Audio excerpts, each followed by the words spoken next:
Good evening बच्चों। स्वागत है आप लोगों का आज इस नए वीडियो में। बच्चों, आज के इस क्लास में हम लोग क्लास 10 मैथ के इम्पोर्टेंट ऑब्जेक्टिव क्वेश्चंस को देखेंगे जो कि सितंबर 2024 के मंथली एग्जाम में आ भी चुके हैं। उन सभी क्वेश्चन को सॉल्व करने का बच्चों हम लोग अप्रोच देखेंगे कि उन सभी क्वेश्चन को कैसे सॉल्व करना है। तो चलिए बच्चों, बिना किसी देरी किए शुरू करते हैं। फर्स्ट क्वेश्चन है, यदि दो संख्याओं का योग और अंतर क्रमशः 14 और 4 हो तो बड़ी संख्या बताना है।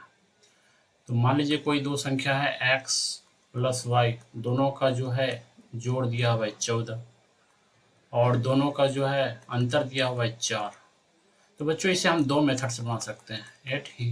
एक है हीट एंड ट्रायल मेथड, यानी कि हमें दो नंबर ऐसा चुनना है जिसे जोड़ने पे 14 आना चाहिए और घटाने पे 4 आना चाहिए।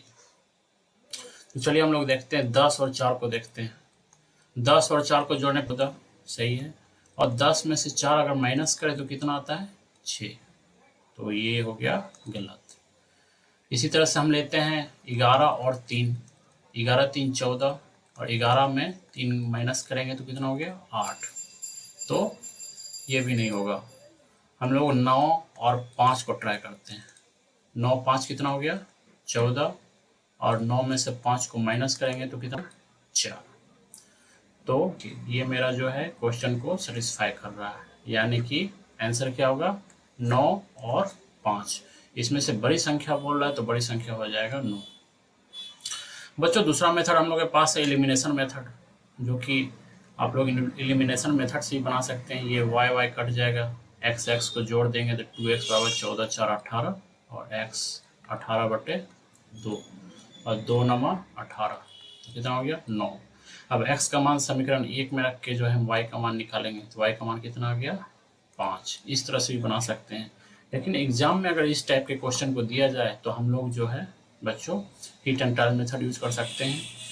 दूसरी बात, हीट एंड ट्रायल मेथड कैसे ट्राई करें, तो आप ऑप्शन से ट्राई कर सकते हैं।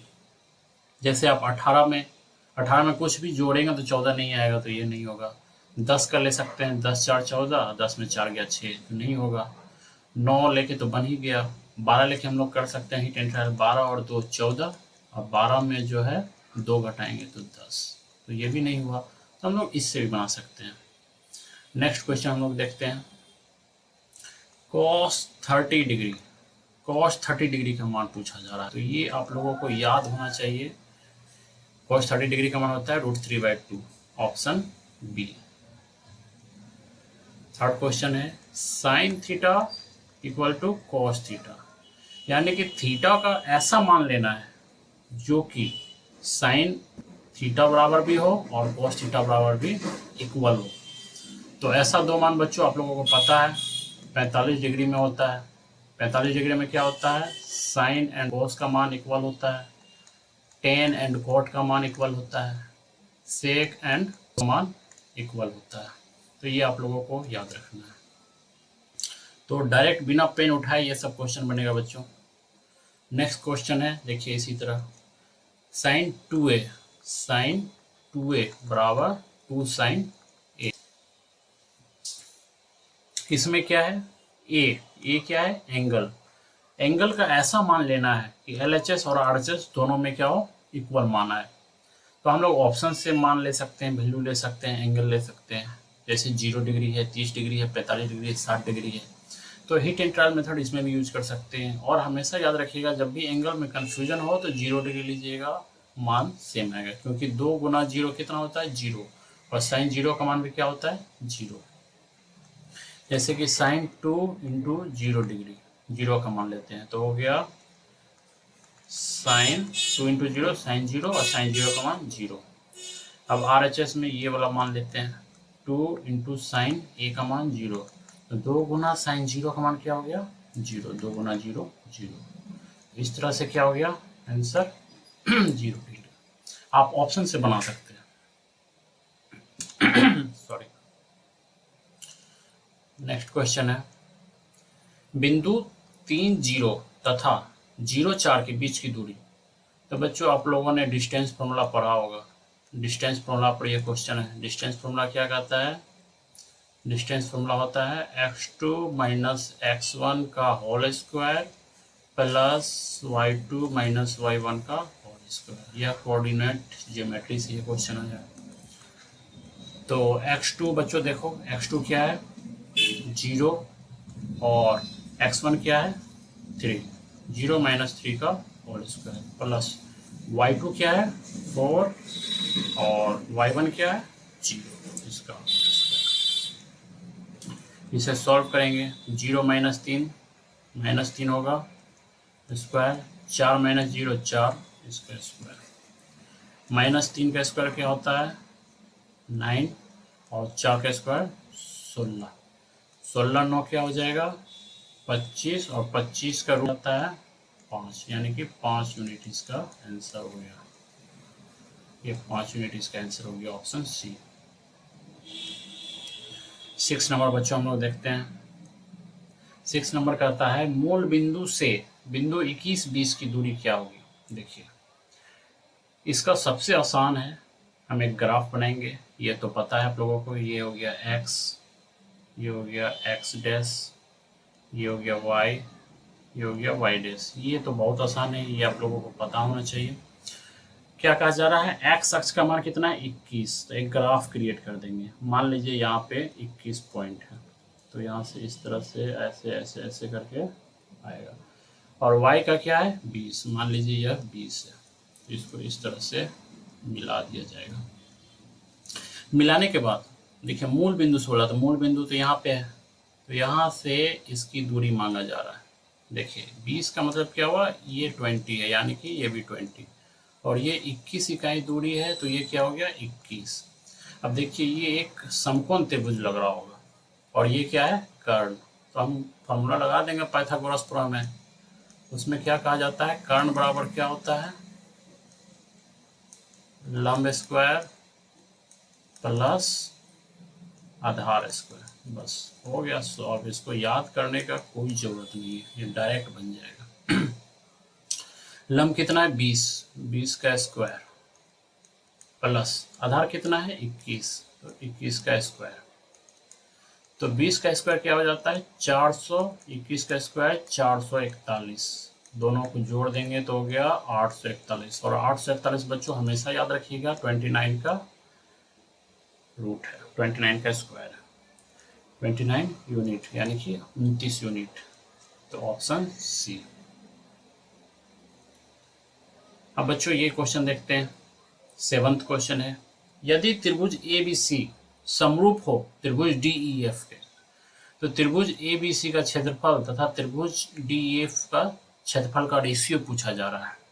देखिए मान लीजिए यह है ABC और यह DEF, और दोनों तो सेम है, तो इसका एरिया बच्चों हमेशा याद रखिएगा, जब एरिया का बात हो तो स्क्वायर करना है, जब वॉल्यूम का बात हो तो क्यूब करना है, किसी भी साइड का।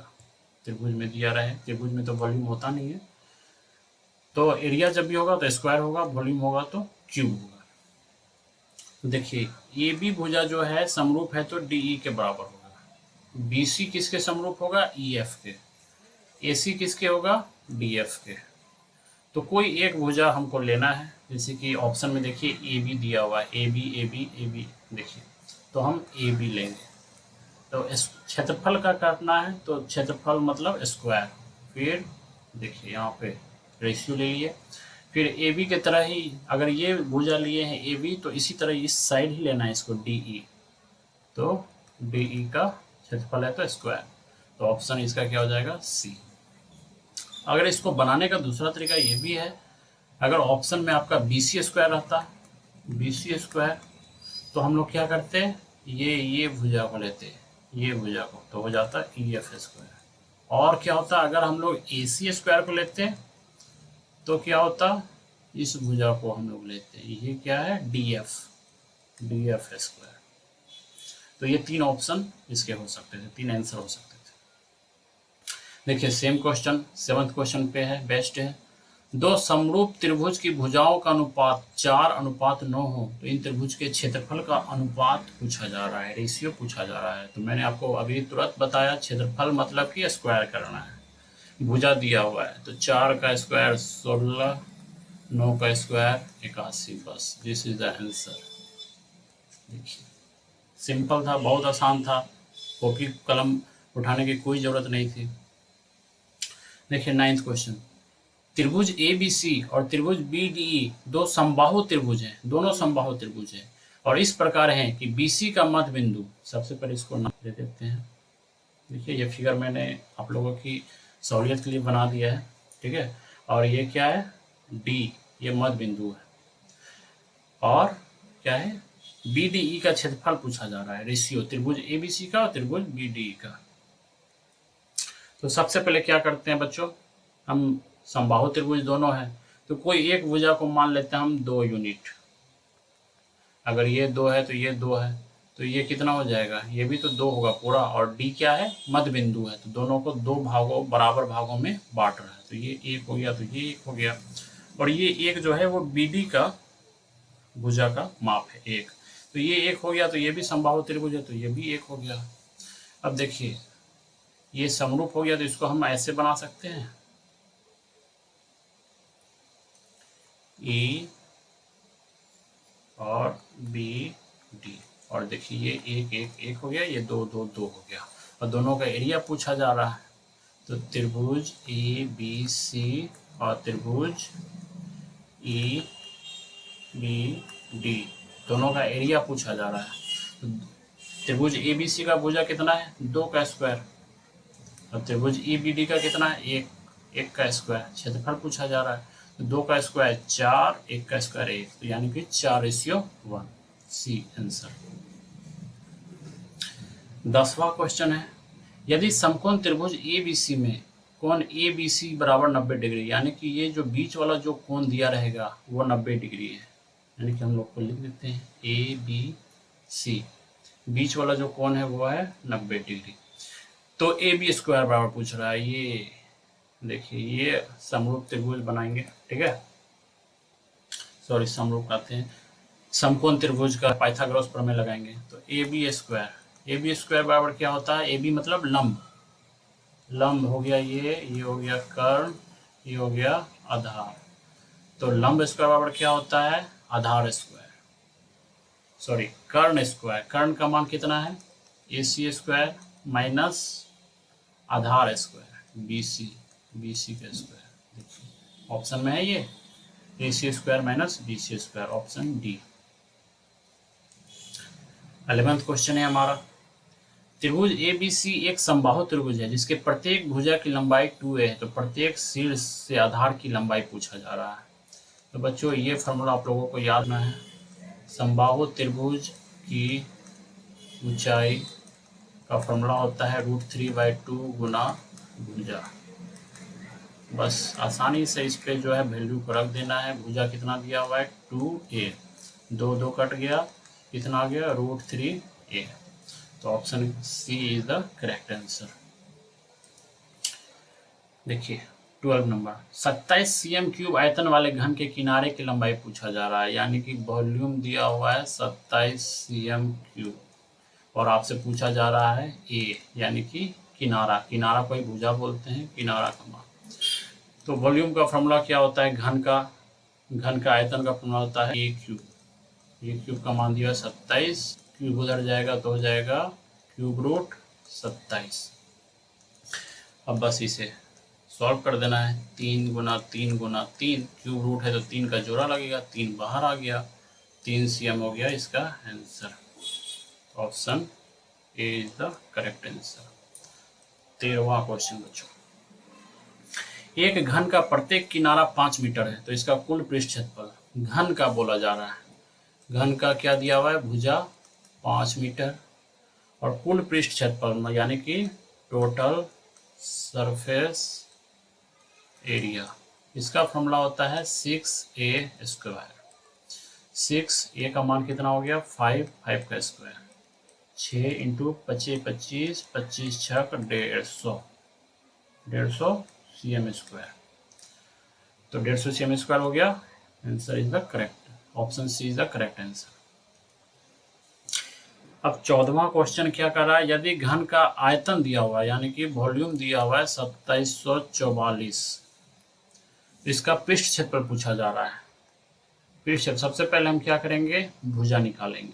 ये भी घन है और घन का सारा भुजा क्या होता है, बराबर होता है। तो घन का आयतन क्या होता है, ए क्यूब। ए क्यूब बराबर 2744। तो क्यूब उधर जाएगा तो क्या हो जाएगा, क्यूब रूट हो जाएगा। जब हम इसे तोड़ेंगे तो हो जाएगा 14 का ये क्यूब होता है बच्चों। ये सब क्यूब भी आप लोगों को 20 तक याद होना चाहिए। क्यूब रूट है तो क्या हो जाएगा, 3 का जोड़ा लग जाएगा और 14 सेंटीमीटर बाहर आएगा। और हमें निकालना क्या है, पृष्ठ क्षेत्रफल। इसका पृष्ठ क्षेत्रफल पूछा जा रहा है। तो सरफेस एरिया का फॉर्मूला क्या होता है, 4a²। तो हो गया 4 गुना 14 गुना 14। इसको गुना करेंगे हम लोग, तो गुना करेंगे तो कितना हो जाएगा, 14 चौक 56 और 56 गुना 14 करेंगे तो हो गया 56 गुना 14। 56 दूनी 112, दूनी 224 और 56 गुना 56, 4 6 2 8 5 2 7, तो 784 सेंटीमीटर स्क्वायर। इसका हो गया 784 सेंटीमीटर स्क्वायर, आंसर हो गया। नेक्स्ट क्वेश्चन देखते हैं हम लोग। यदि किसी घन का संपूर्ण पृष्ठ का क्षेत्रफल यानी टोटल सरफेस एरिया दिया हुआ है 864 cm², इसका आयतन पूछा जा रहा है। देखिए सारा क्वेश्चन घन से आया है और घन का संपूर्ण पृष्ठ का क्षेत्रफल क्या होता है, 6a²। 6a² बराबर 864। ये 6 जो है मल्टीप्लाई में है, इक्वल के दूसरी तरफ आएगा तो क्या हो जाएगा, डिवाइड में आ जाएगा। इससे ये कट जाएगा, कितना बार में कटेगा, 14 छक 84, 2 6 छक 24। a² बराबर 144। अब स्क्वायर दूसरी तरफ जाएगा तो हो गया रूट, और 144 का रूट क्या होता है, 12 सेंटीमीटर। निकालना क्या है हमें, आयतन निकालना है। तो आयतन का फॉर्मूला क्या होता है, भुजा क्यूब, यानी कि 12 का क्यूब, और 12 का क्यूब क्या होता है, 1728 सेंटीमीटर क्यूब। ऑप्शन सी जो है सही आंसर है। बच्चों अब अगला 15 क्वेश्चन जो है हम लोग नेक्स्ट पार्ट में देखेंगे। यह वीडियो कैसा लगा आपको, अगर अच्छा लगा तो please like, subscribe and share जरूर कीजिए। Thank you.